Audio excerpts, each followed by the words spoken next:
Okay guys, so in this video I'm going to, well, in light of a art supply giveaway I'm planning for you guys, I'm going to review all of the Sakura Pigma Micron pens that I use in my drawings. A couple of you have asked me that I go over just some of the pens that I use in my drawings, and I figured that I would, since I'm having this art supplies giveaway coming up, that I'll just go over all the supplies that I use, especially from Sakura, because fortunately I was able to have them donate some art supplies that I'm going to be giving to you guys. Alright, so stay tuned to that. There's going to be a really cool art giveaway coming up, just as a thank you for all the support you guys have been giving. I'm going to include this, which was donated to me to give to you guys. It's a 16-piece set of drawing pens and brush and graphic pens as well. And also I'll include some other stuff that I got for you guys, like drawing pads and whatnot, but that's a whole other tutorial, right? So for this, I'm just going to go over the major pens that I use. Now, there are three types that they have, and I'll show you them one by one. Now, these are the main drawing pens that I use, okay? And there are 6 of them, and they range from different sizes based on the tip width, okay? So there is the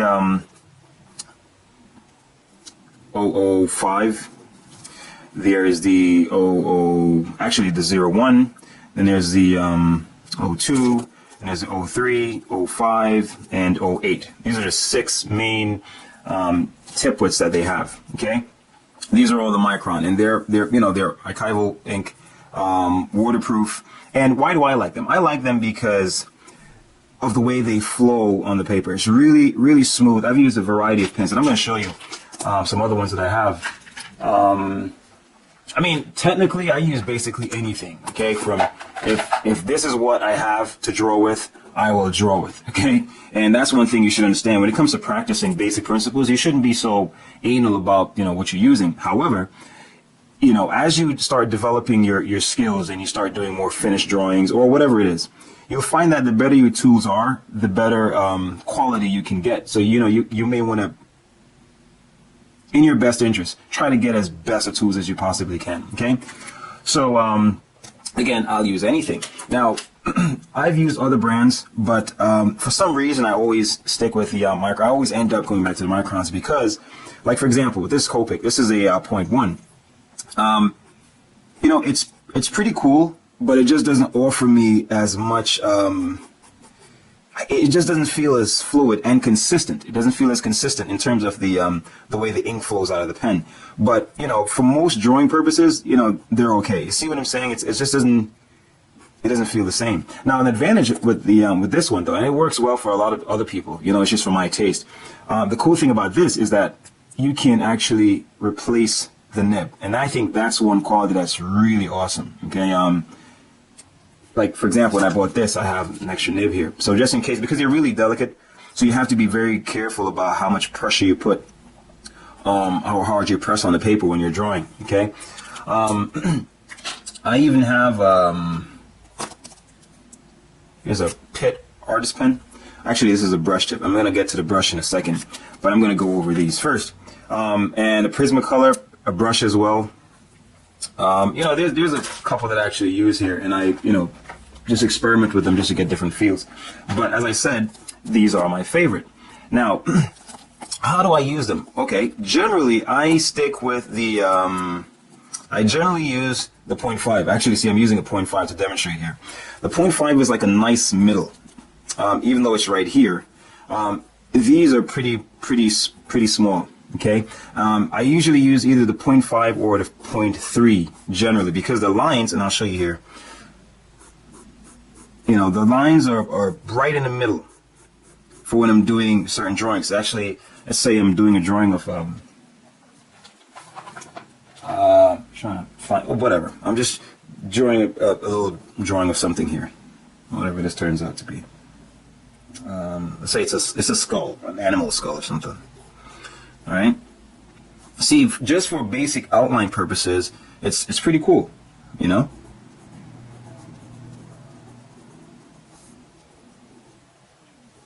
So I would generally use this. Now, for, laying in certain values and stuff like that, I may trust this as a way of going in and start laying out the separating the light from shadow and little basic stuff like that. Okay. When it comes to the fine details, that's when I may switch to a 005 or 001 or 01 or 02. I usually draw with the 05 and the 03, just in general. When I want to make like bold outlines, like vary the width of a line, that's when I use my 08. See that? So like when I want to emphasize like the shadow areas, I would use that, and I would leave here pretty light. However, there are times when I want to go in and really refine certain small details. So that's when I'd go to my fine points, like my point 01 or 02 or 05. So for example, using the 05 so you can get an example, which is the smallest point. That's when I would go in and work little details like here. See, you may not even be able to see much of the lines that I'm making with this, which is pretty awesome. So when you're drawing things that have a lot of detail, let's say I'm going to put a horn on this thing. All right, like that. And here's the whatever, right? This may be too small to work in certain details, so I may just go in with my 005, and that's where I'll start putting in little information like this, which may add a little bit of texture. See that? It's pretty useful. So that's how I vary, and sometimes the 01 may be fine, all right? So I generally use these for details, or really small drawings. If I'm doing something that's really small. See, this is the 01.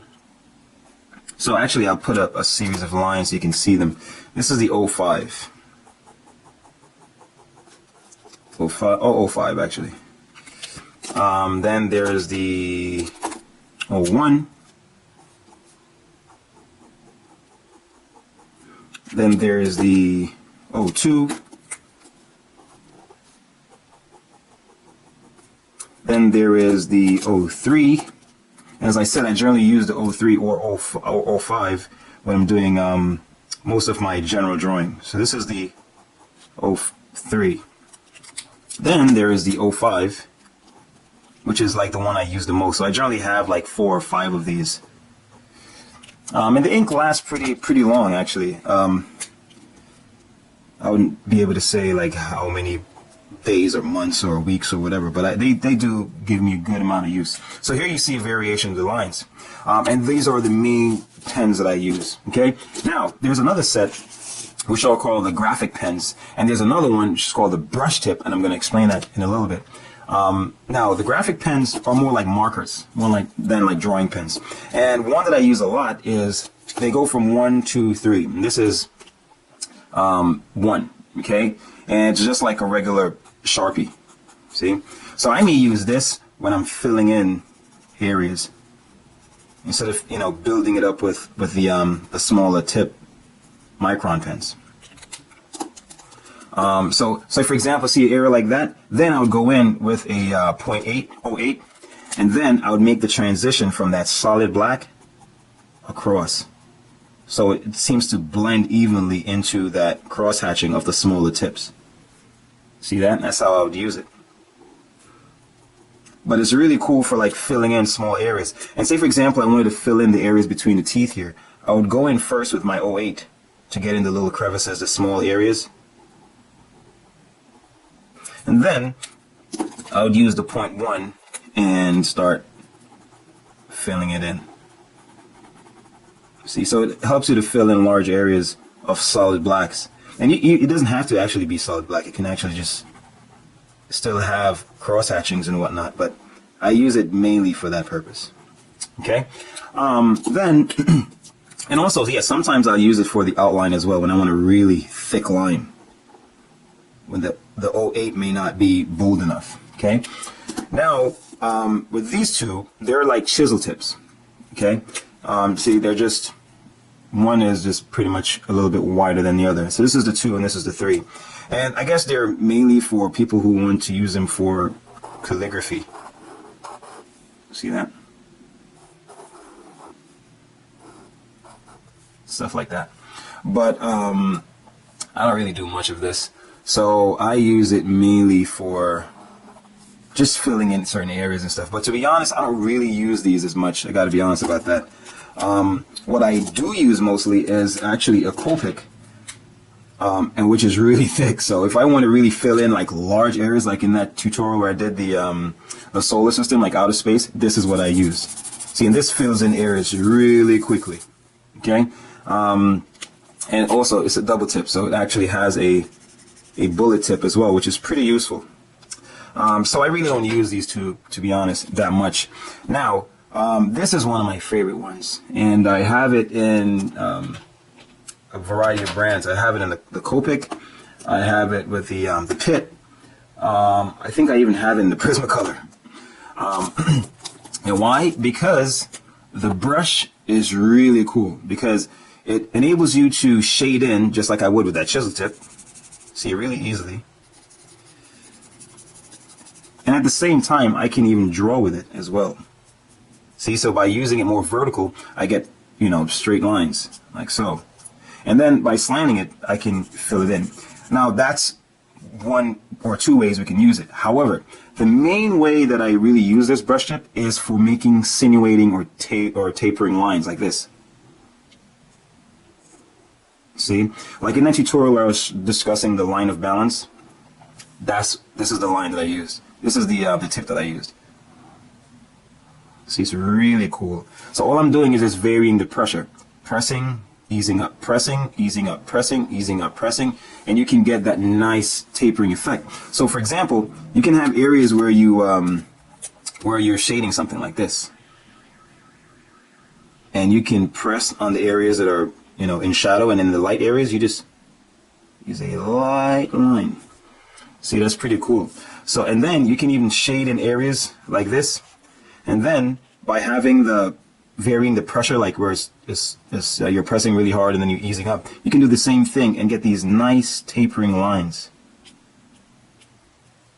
It has a really cool effect, and you see that a lot, especially in like the shading of superheroes in cartoons and stuff like that, comic books. They use a lot of lines that are created usually with like a quill pen, but this really emulates the same effect. So it's really cool. So it's really one of my favorite pens to use, because you can create this effect really easily.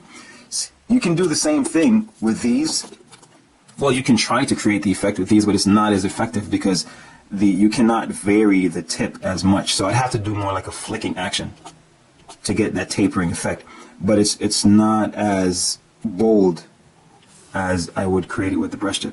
And sometimes I'd have to make a line really thick and then thin it out like that. So it doesn't create the same effect with these. So that's one of the main things that I really love about using this brush tip. And as you can see, that I love the brush tip so much, I get it in almost all the other brands you have. I have it in the Prismacolor. And I find that each of them has a different feel. And I tend to like the Prismacolor most, to be honest. But they all have some unique quality to them. You know, and that's another thing. The more you explore these different pens, you find that they all have or suit different purposes. See, and even with this, with the gray, I can actually, you know, shade in.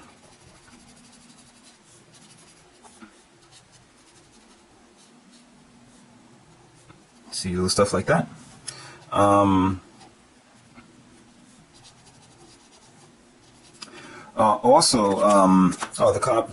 Copic has one too. I'm not too big on the Copic. It's not, the flow of the ink is not too consistent, but you know, I still find uses for it.